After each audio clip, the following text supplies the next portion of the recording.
দেওয়াল লিখন চলছে এবং তারই মধ্যে দেওয়াল লিখনকে কেন্দ্র করে তুমুল উত্তেজনা আসানসোলে। বিজেপি তৃণমূল উত্তপ্ত বচসায় কথা কাটাকাটি, দুপক্ষকে দেওয়াল লিখতে বারণ পুলিশের, দেওয়াল লিখতে বাধা দেওয়ার অভিযোগ, তৃণমূলের বিরুদ্ধে বাধা দেওয়ার অভিযোগ।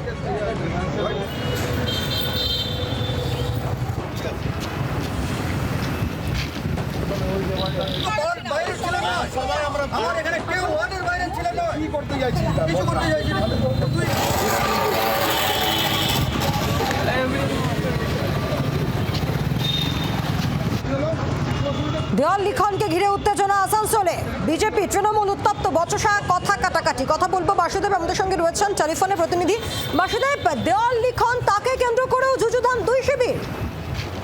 একদমই তাই। এবং যেটা জানতে পারা যাচ্ছে যে প্রার্থী হয়েছে বিজেপি, ঠিক তার পাশের বাড়ির দেওয়াল এবং সেই দেওয়ালটার যে মালিক তার কাছ থেকে বিজেপি প্রার্থী তার পারমিশন নিয়ে নিয়েছে, পারমিশন দেখাচ্ছে, তা সত্ত্বেও তাদের দেওয়াল লিখতে দেয়নি। এটা হচ্ছে তাদের অভিযোগ।